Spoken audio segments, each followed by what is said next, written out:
Chinky, maganda ba magkaroon ng partner sa business? Yan po ang pag-uusapan natin sa episode na ito. Hi there, this is Chinky Tan, your pambansang wealth coach. Iniisip mong magnegosyo, pero gusto mong kasama kaibigan, kamag-anak, kapatid, katsikahan. O syempre, sandali lang. Bago tayo ma-excite, no? Kailangan pag-aralan muna natin ang pros and cons ng pagkakaroon ng business partner. Syempre, ang pros nito, meron tayong tinatawag na shared capital and resources. Mas magaan sa bulsa, mas mabilis magsimula kasi hatian kayo ng puhunan, tools at renta. Number 2, ang kagandahan din po dito, division of labor. May taga-benta, may taga-operate, may taga-source, di ba? Hindi lahat ikaw.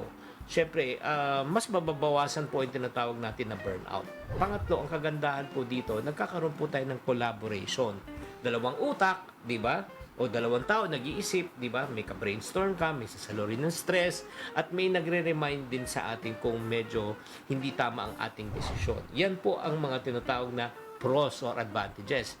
Pero syempre, may disadvantage din pag may partner. Number 1, hindi lang ikaw ang nagde-decide. May conflict din minsan sa pagdedesisyon. Syempre, hindi naman pare-pareho ang diskarte. Minsan, timing o ugali. At syempre, kung hindi malinaw ang role, minsan nagkakaroon ng samaan ng loob. O, pangalawa, kailangan syempre pag-usapan yung profit sharing. Diba? Like, for example, effort mo 90%, pero gusto nyo hati 50-50. Sandali lang. Fair ba ang workload? Baka mauwi lang sa tampuhan.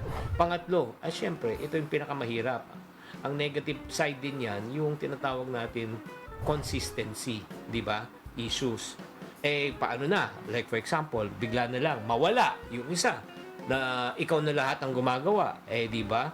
Parang may mali. Parang may ghost partner na kumikita, hatian ng kita, pero ikaw lahat ang gumagawa. Kaya nga, mga ka-friendship, bago pa kayo mag-partnership, ito po yung tip ko po sa inyo. Number 1, pwede nyo bang pagkatiwalaan yung tao? That's number 1. Number 2, lahat ng pinag-usapan nyo dapat may kasulatan. Kung walang kasulatan yan, nako, dun po ay magkakaroon tayo ng problema.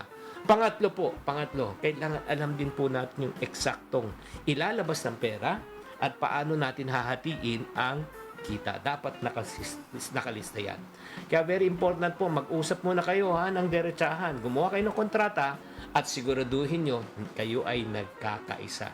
Kung lahat po ng mga terms na yan ay nandun, go for it. Kung hindi, nako, huwag muna. Alam nyo, mas marami pa akong nakitang mga relasyon at pamilya at pagkakaibigan ang nasira ng dahil lang sa pera. Sana nakatulong tong episode na ito at parating tatandaan, tamang karunungan, tamang disiplina, ang susi sa pagyaman.